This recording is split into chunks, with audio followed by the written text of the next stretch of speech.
Ang unang pagbasa naghisgot o balaod sa Ginoo nga importante gyud kaayong atong makatunan. Kinsa ninyo dinhi ang nakamemorize pa sa Ten Commandments in proper order? Taas ang kamot. Mga naong matod pa ni Moises, timan ini, isulti ni sa inyong mga anak o sa mga anak sa inyong mga anak.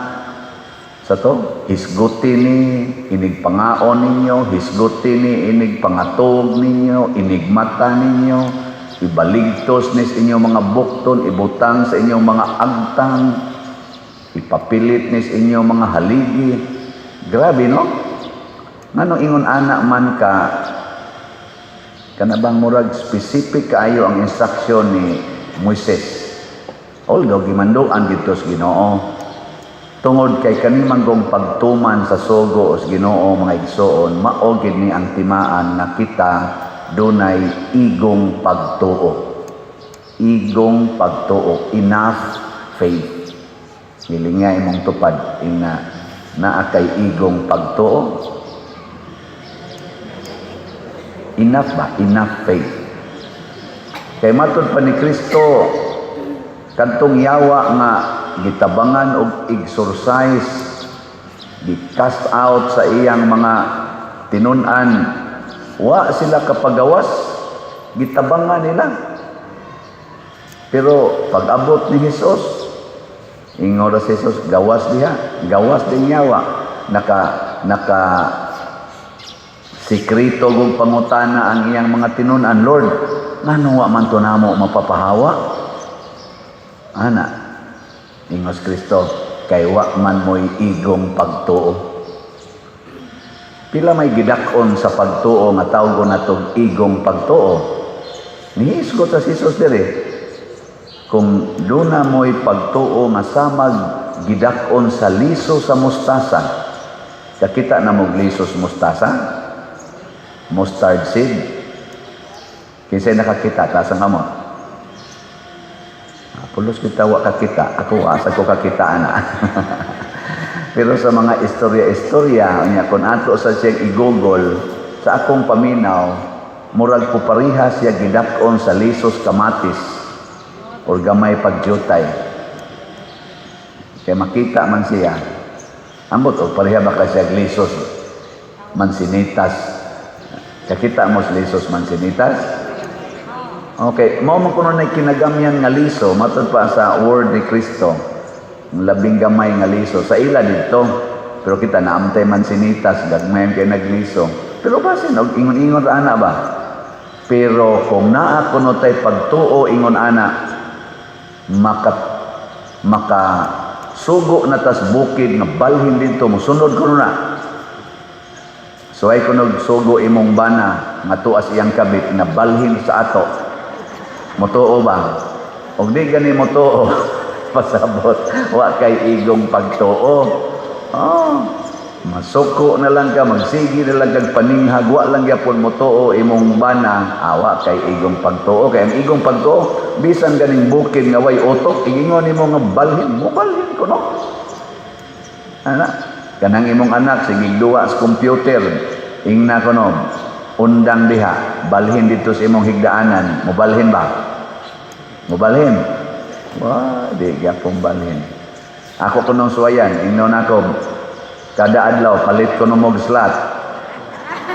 Mopalit mo 100 pesos raman na. Mopalit. Oh, galisod. Adi, basin sa ninog mangutana san mo no, unsao man pagpalit og slot pader. Diha la sa atong opisina. Doo la mo diha napapalita ko grace. Unsa may meaning anang grace? God's rewards and complete elation. 100 pesos. Diya sa opisina. Yung kadi man ko kaanha pa din kay online parishioner man ko.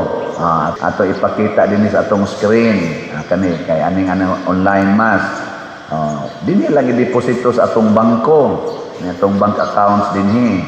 Nya moingon sad mo di man ko kaadtog bangko pader. Ay ipadas GCash na, GCash daghan man ni atong GCash accounts. Pero dili pa lang available ang akong GCash na puno na 500,000 ray limit. Salamat ha. Puno dayon in 7 days. Puno na eh. May tagpadako-dako as GCash, no? Kaya daghan mang padahan akong GCash. Ningon to ako mga kauban, pader, dugay lagi mapuno among GCash. Imo GCash, dali mapuno. Ako na magukoy igong pagtuo. Bitaw nga igsoon, kining dagko na to mga project sa simbahan. Basta mo gamit lang tag igong pagtuo, mahitabo gyud.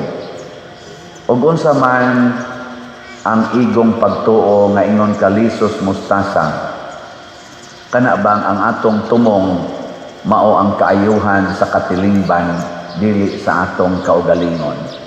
Di ba ang liso itanom man na siya siyuta, itanom, sakto ba? Iluyong itanom. Unsa may mahitabo sa liso? Kay motubo gud taon madunot oy. Ang liso, baka tong liso bang?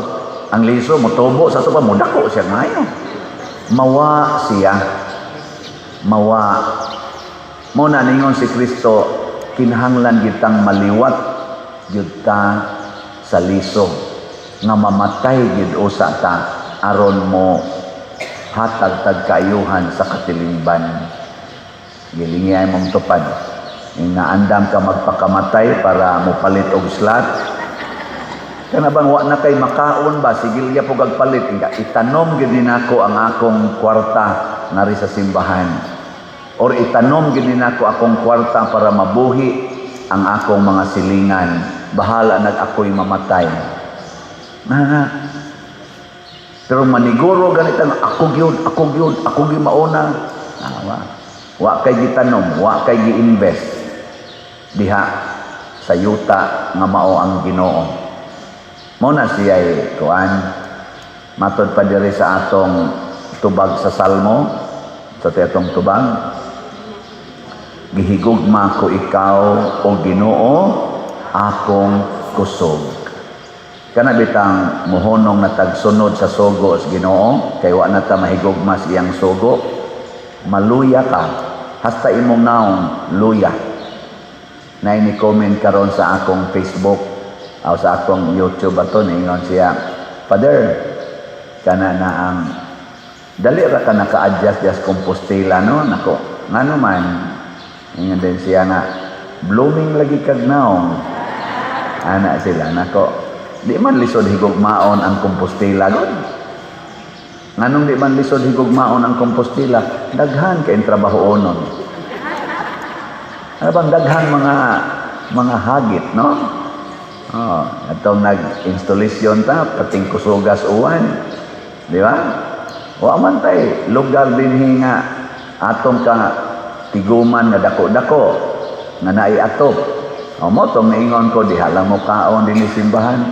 So, naman sa dinoy ni post sa Facebook, gidili ang pagkaon sa sulod sa simbahan. Okay, thank you kayo, Adra, kasi nag-post ato. Pero, sorry, wa mi lugar.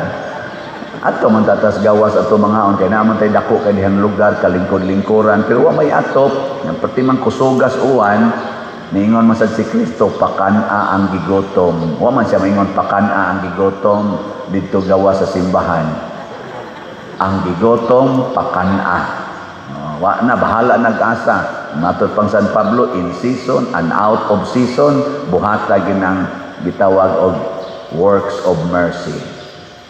Pero ang ato lang yung gisiguro nga pag human yung kaon diri ato yung gilimpyuhan ang simbahan. O wa sa ta dinhi mangaon kay nagparty ta.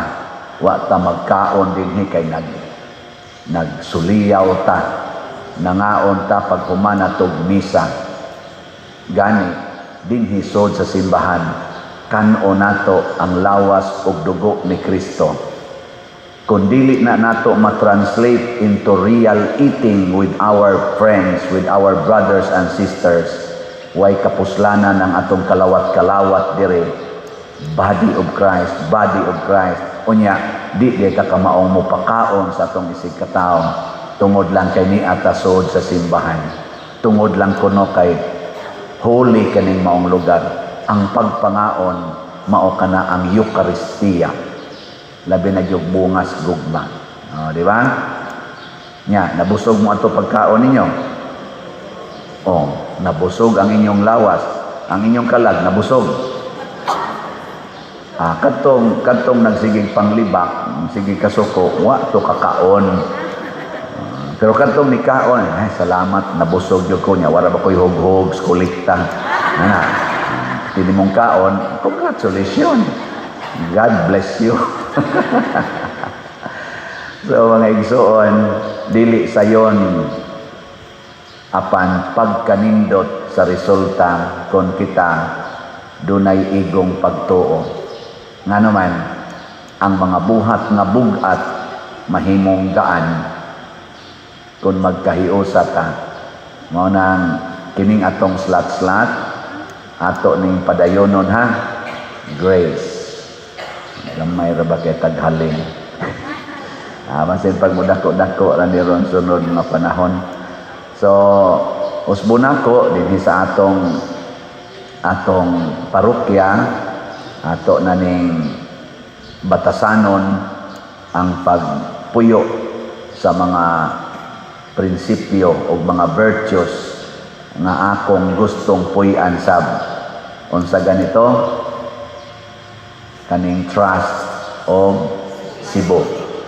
Unsa to'y meaning sa trust?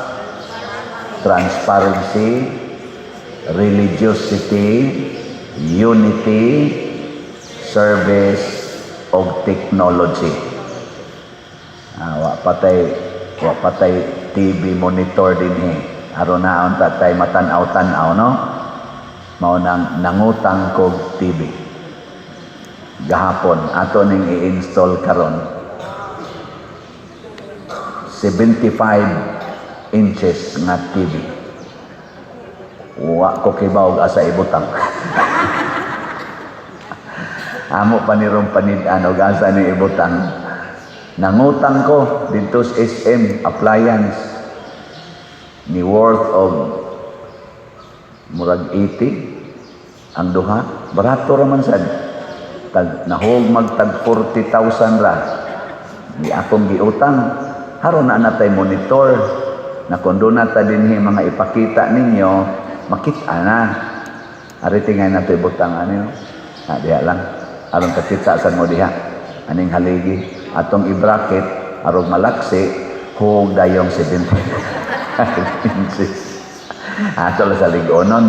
Tabangi ko ninyo ron ha, kamong kamaong mubutang diri. Inig human aning misa plano taga sa ibutang to. Ano to? Ready na to. Unya, technology na siya. Nya ang Cebu, unsay meaning Cebu? Clean, economizing, beautiful, and useful. Tanaw ninyo ron sa atong simbahan, karon ba? Sukad ko ni ari diri. Unsa man? Clean? Ang dito gawas, clean. Mo na magtinabangay ta, di ta maghugaw-hugaw diha. Dili lang ang mga sagbot atong kwaon, hastan atong mga batasan, atong limpyuhan. Sagbot kay na, tuksik kay na mga batasan na magsigig linibakay, magsigi og kanang away, magsabot-sabot ta, di ba? Ana, mo na Cebu. Hinaut unta nga ato ning palambuon kay gikan niini kita sad mahimong balaan o mamunga o daghan pang mga bunga naot paunta.